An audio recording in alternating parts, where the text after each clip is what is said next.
not quite the season opener that we thought the Eagles would have. They were the heavy favorites to supposedly demolish the Patriots in their season opener. I mean, even I thought that they would win handily, by NFL standards. But what we got was not what we expected. A 25-20 victory over the New England Patriots up in Foxborough. And it was harder than it should have been. But hey, ugly or not, we came out with the dub. What's up, it's your boy Centron. Come back at you with another analysis video, and I kid you not, that's my real name. We're going to dive into the Eagles' victory over the Patriots and just analyze some things and look at some things that are, and hopefully some insights into how we can get better. And tomorrow we'll dive deeper into that analysis. But first, man, let's start out, man. Ugly victory, rainy. It was raining in the Central. In the battle for Ohio against with the Bengals versus the Cleveland Browns, Jersey, Philly. They're playing Jersey. Both playing Jersey. The Giants and the Philadelphia Eagles. But yeah, the conditions. Mac Jones was also on that field making some plays as well. So can't use the conditions as an excuse. But us being, the NFC champions, returning NFC champions, winning ugly is something that, we would definitely have to, might have to become accustomed to doing. A.J. Brown said in the post-game interview that, we're going to be playing a lot more tighter games than we did last year, blowing guys out, sitting guys in the fourth and, quarter and things like that. But man, I think this was good, good win to get out the way, get out the system, and to struggle early, because we're forgetting that most, not just the offense, but defensive guys didn't play in the preseason. So what do you expect? This is basically like a warm-up for them. They're getting their feet wet, and it was, topsy-turvy day with the offense having to be bailed out by the most part by the defense. Which allowed us to have, such a great start, put us in great field position to get early touchdown and points on the board. So, I mean, as inept as we were on offense, we're forgetting this is our first game. This is our first real live taste of action. Yes, for most of the guys that were competing for starting positions and roster spots. So, forgive them for being a little sloppy out there. But we did just enough, to get the win. And yeah, there were some bad points. Turnover, by Jalen Hurts, and not capitalizing, as a whole on the offense, and then defense. I'm not gonna lie. Even I thought in my head, I'm like, this looks eerily similar to Jonathan Gannon's defense.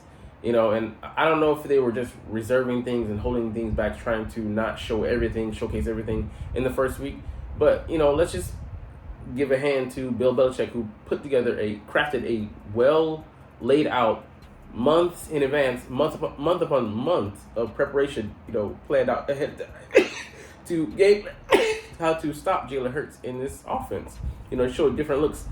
When they in the booth said that, Tony Romo was covering his game, he said there were some defenses that he had never seen, and he's 15, 16, 17-year veteran. That goes to show you something. Like, when Bill has time, he's like Batman. He has prep time. he can fluster a lot of quarterbacks, and he did frustrate Jalen. But even it's funny. Like, as sharp as he was looking through practices and OTAs, those are still OTAs. You cannot replicate the game speed, the feel, the pressure. I'm not saying he succumbed to the pressure at all of a regular season game. It's just different. And like I said, it's been the first taste of action. He had to come out and knock the rust off. So, I mean, people becoming all apocalyptic and saying, "Oh, it's the end of the world." We barely won against a struggling Patriots team, and offense that looked horrible last year. Hey, calm down. Don't get overly excited, because we do have a chance for redemption. A game coming up right on the horizon. Thursday night game, Friday morning game for me. That I will be live streaming. And yeah, it's a chance for us to, like, they're not gonna have time to fully prep for us. We're on a short week. We're not gonna have time to fully prep for them. I believe they probably maybe already set in a little bit. Maybe at the end of the week or whatever. Just as much as they could without scrimping from preparing for the Patriots game. But quick turnaround. You're not gonna have time to delve into this footage too deeply. But it was the first game for Brian. People calling from Brian Johnson's job, his first coordinating job at the NFL level, and Sean Desai as well. Like, he hasn't been in the coordinating spot full time, solely accountable at the helm in 2 years now since he was a Chicago Bears coordinator for a year. So it's just, it is what it is. Take it for what it is and move on. But of course, those guys, they're consummate pros. They will come away and take away from the negatives they showed, positives, how they can change, how they can adapt, and hopefully counteract what was being done to them, and how they can also do that on defense, and how they can exploit people what they're showing. So, I feel like it can be a rough place, but let's just not overreact here. But anyways, let's get into a little bit more of the analysis. The Eagles D spearheads a hot start, holds on late. So yeah, they I feel like were the driving force behind giving us the headway, because the offense was stuck, and they bailed them out. But then late as well, holding on and making the Patriots stall out when they needed to come up clutch.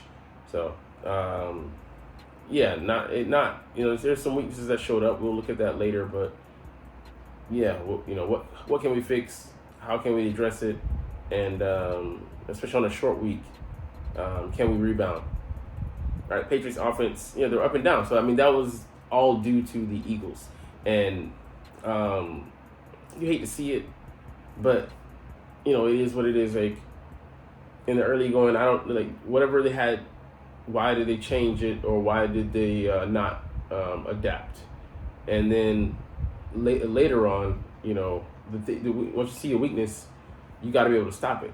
And one thing, it was apparent that tight ends were hurting us. They had like 90 yards together in a touchdown. Just can't have that open all day. The Eagles' offense is rusty. That's an understatement. The first time in Jalen Hurts' era that he had five drives without a first down, and it just looked like we couldn't put anything together. But for me, it looked like we weren't even trying to beat ourselves. Like, we let them dictate the game instead of us going out there and doing what we do. And there'll be some things that we have to roll with. Like, they were doing cover zero blitzes, but they were having like guys switch off, which is why AJ said he took a hard hit early, because he wasn't expecting a guy to pass him off like that. When he was going to one zone, the guy just effortlessly passed him off. So that was something that you cannot, unless you practice that, you drill that for your first game. Like, it was like instinctual for them, not even second nature. It was instinctual to play to that level, to that degree. Credit to Bill Belichick and scouting and the coaches that prepared them for that game. But to the preparation, the level of preparation, that's that God tier, just a level above. But yeah, man, it's not gonna be something that like, I love what someone said in the comments. It's not gonna be something that D coordinators can replicate every game, because one, that isn't just, it takes it takes away from what you do usually, and that's not Bill Belichick's usual approach. And people just don't have the time to prep for that, and coaches are going to be stuck on their scheme. They're going to want to run the things that they do well, they feel comfortable with. That's outside of a lot of guys' comfort zone. So I wholeheartedly agree. So let's look at some guys, and let's look at the box score and see who had stats and who didn't. It was just like I said, just a hell of an effort. I'll give it to the Patriots. Mac Jones. This number here belies this number here, because he had to get throw this many times to get this. In the running game, we stopped him They had like together like a maybe 3 point something average, I believe, or something in that range, but it wasn't great. But yeah, Jordan Davis and those boys up front did their job, swarming, shutting down running lanes, holes, closing, gang tackling, swarming. So I mean, that pressure was applied, and we even forced a fumble on Ezekiel Elliott. We'll get to that later. But Mac Jones, man, we just gave him it was like I said, right out of the gate in the playbook. For some reason, one or another, we gave him too much respect. They did throw us off with a short passing game. They tried to really make sure that we couldn't get to Mac Jones. Just I don't know, probably like it was like 0.8 seconds or like 1.25 seconds that he was getting rid of the ball like very quickly. So that's a typical strategy that teams use to throw the pass rush off balance, as well as to protect the quarterback, because they had two rookies, Cole Strange and Owengu, or what is the name, the right guard. They both didn't play. They both had rookies starting, so they wanted to definitely make sure those guys didn't have to engage too long when they didn't have to, and it was a smart game plan by Brian Billick, the former head coach of the Texans, and yeah. It worked, pretty well. And us having greenhorns, like N'Kobe Dean went out, and I know that played a part. That affected what we could do with trying to defend over the middle. And Christian Ellis, and I like him, and Zach Cunningham, but they came up short today. And I don't know if that's something that we can work on, because. Like another thing, missing the preseason, we didn't get a chance to play in cohesion with our starters, and like they tried to gloss over it. I tried to roll with it. I'm like, okay, yeah, but thinking back, like it's not me lacking critical thinking. They're like, just going with what they say. But really, you have to build that chemistry, like play next to the guy that you're gonna start with, because you want to get as much of a feel for what he's gonna do in certain situations, how he's going to react, how you're gonna play off of them. That's more important than to some degree than the amount of talent, because everybody's talented in the NFL, but having as much of an advantage as you can is paramount. And I seem to love that word. Anyways, I'm just flat out assessment. I don't believe Justin Evans is the best safety to be starting next to Reed Blankenship. I believe more steady hand like Terrell Emmons. Until he falters, I want him to be able to prove himself unworthy of that role, and then he can come in.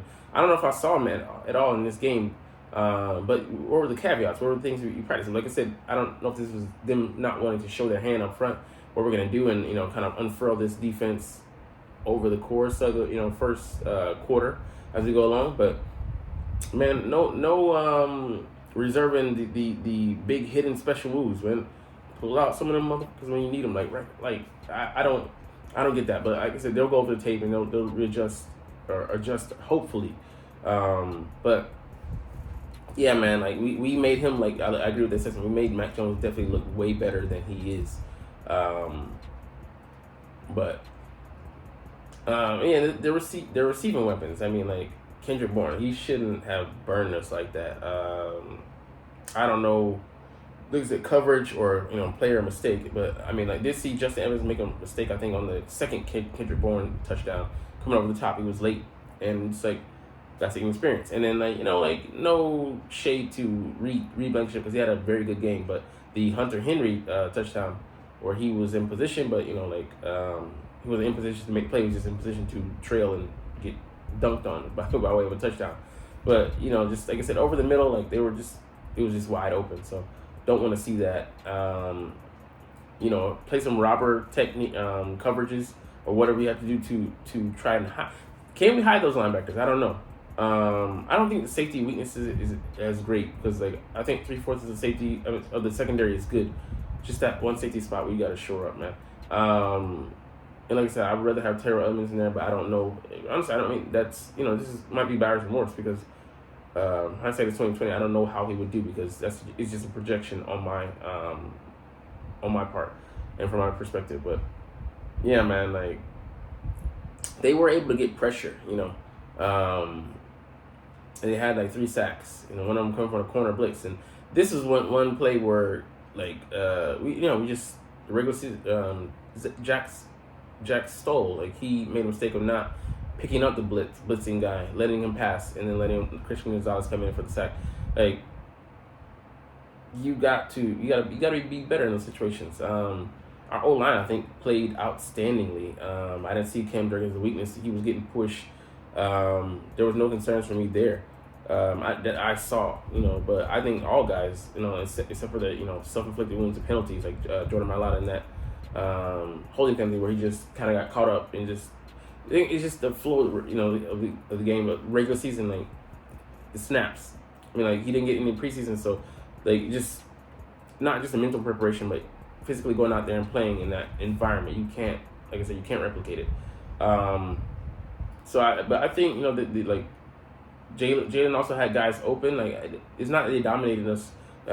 It was scheme and technique within the scheme, assisting each other, and they just were very well coached and knew the game plan, like the back of the hand, and executed perfectly. So it created very small windows, and like the sideline throws, like we did get a couple of those, but like Jalen, like, he was looking at Dallas Goedert, and he should have been looking at he was looking at AJ Brown down the field. We should have been looking at Dallas Goedert. He was wide open, overthrew him on the second half play that should have been an easy throw, or easier than not easier than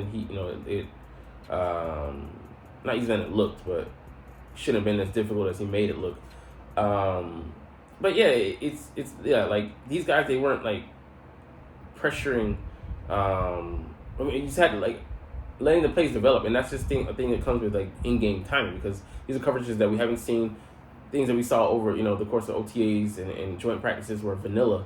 So yeah, Jalen learned how to beat those and practice against those, but those don't replicate the real in-live game strategies that coaches are going to employ in the regular season, which are they're obviously conserving and saving for the real games, when the real games matter. So, I mean, I think they'll work out the kinks, and hey, man, let's see how the first quarter goes. Let's see how first 4 or 5 weeks go. Rams came out and won today. They maybe could be a tougher opponent than we build them for in week 5. The Bucks came out and won, so maybe they could be a tougher opponent than we have them in week 3. So, I mean, even though we have supposedly a cupcake schedule in the first 5 weeks, it's week to week, man. Every freaking game matters, and like, don't take anybody for granted. Like I said, Jalen, these numbers they don't look bad, but he did enough to win the game.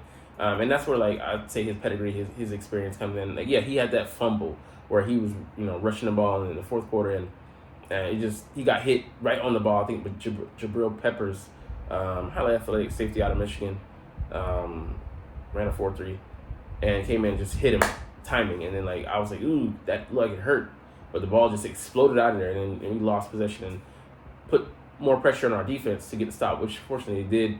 The Patriots weren't able to close the game out, but we got lucky there that we were able to stop them. And Kim Gainwell, we just, like, the one back system, like, we had all these backs, but we were relying on one of them. Like, Rashad Penny wasn't even active. I don't get that. Like, DeAndre Swift wasn't featured like we thought he would be in the passing game, nor the running game. 1 carry for 3 yards. I mean, so it's just like, you gotta shore these things up. I mean, like, yeah, that's what these first couple weeks are for. So I mean, like, this is basically like the preseason for us, but it's just that the games matter, they count. AJ Brown, I mean, he was as good as he not needed to be. He was as good as advertised. So was Devontae Smith, even though the low yardage belies that what the impact that he had with 7 catches. He was money, and so was AJ Brown.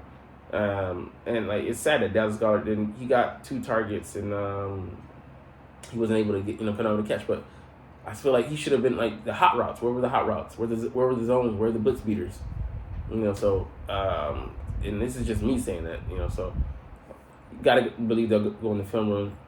They'll go in the film room and analyze these things and see what's going on. But like you said, Jordan Davis came up with a huge forced fumble from Ezekiel Elliott. He was spot on in his recognition, and he strong in the run game. But that was a passing game, and he peeled back, tackled him, forced that fumble, and it was just perfect timing. that was something that led us to victory today. Our defense putting our offense in prime position to score with shortened fields. And Jake Elliott, man, shout out to him, being on the freaking money. Josh Jobe, him coming in after Bradbury came up bloody, bleeding from the mouth. I don't know what's going on there. I believe Fletcher Cox is also all right. He could be able to shake that off and play through, I think, maybe a minor injury. I don't know what's going on there. But yeah, he came out and he pushed the rookie boot out. He gave him the boot. And if he doesn't keep with that, get effort throughout that play, he's able to tap the toe down and drag his feet and keep the progress moving for the Patriots. Get the first down, and they would probably drive and try for a touchdown, maybe even get it. And that interception by Slade, crucial. It was off of Klang in the wet rain. He saw it, locked it in, ran it back, and bobbed and weaved for a touchdown. Those are points sorely needed on a day like this. Like every freaking point count. We made 3 out of the 3 field goals and including the 56-yarder. Clutch. Devontae Maddox had some stops. He also had some yards he gave up. I think maybe on maybe a double route or something like that. Josh Sweat could have had a pick 6. I was like, man, that was. I had flashbacks of him versus Dak in that second game. So I mean, defense came up clutch, for the most part. I think Bradbury may have given up that touchdown. He wasn't coverage technically, but I'll give those guys a pass, man. I'm not expecting Slade and Bradbury, one or the other, will have either a down year or just be a shade under what they were last year. I don't expect them corners year to year to have the same impact. Because it just that position just goes up and down, man. Because receivers are too freaking good in this league. Like I said, Reed Blankenship, a steady hand. Justin Evans, Zach Cunningham. He did make some plays in the run game, but I think he's a liability in the pass game for the most part. Christian Nuss, I don't know, but he wasn't able to stop Goddard this summer, so that is Goddard, but I think he's just adequate in pass coverage. So Kobe Dean going out, I don't know what to make. I think he was active, but could that have played a role in the defense's slow dissension? Maybe a little bit. Okay, Terrell Evans was in there. Milton Williams came up like clutch. He was in the face of Mac Jones on some plays. Didn't even notice this guy. Never do. Him on special teams. Sidney Brown just awesome. Jalen Carter getting the sack. Great. Him showing push. Fletcher Cox was just crucial on one drive to almost in the game. He was he was in there, like, made plays on back-to-back plays. That's that veteran leadership that we need, man. And Noah Smith, I didn't really see him making a mark. Marlon was active, a little bit. Hassan Reddick came up clutch on one play, forcing the incompletion that, if he doesn't get in there and rush, I think maybe it might have been on a stunt, a DN, well, he's a linebacker, but edge rusher, stunt. And if he doesn't loop inside there, man, things get hairy. So he moved Mac Jones off the spot, and that's one thing that Mac should highlight. He's like, hey, move the guy off the spot. I don't know how much his intel helped us out, but every little point counts. So Aaron Sipos, I was like, who is that? But this is the regular season, so Britton Covey doing a solid job out there returning. So yeah, man, it was a team effort in us, being in the funk, and also a team effort because Jalen had his spots where he pushed enough for us to get the field goal. And like I said, look at the score. Every point was crucial. Yeah, if we missed one, maybe it's 22 to 21, but maybe they kick a field goal or they had a doink go in. That just shows you how fortuitous we were with everything having to come together for this to be an aggregate win. And yeah, like I said, we didn't play the best on offense, but hey, we were able to come out there and get the dub, and that's really what matters. And tomorrow we'll look at what Jalen said. Yeah, that it truly is what matters. So now we'll just comb through and see if there's anything that we missed on the evaluations.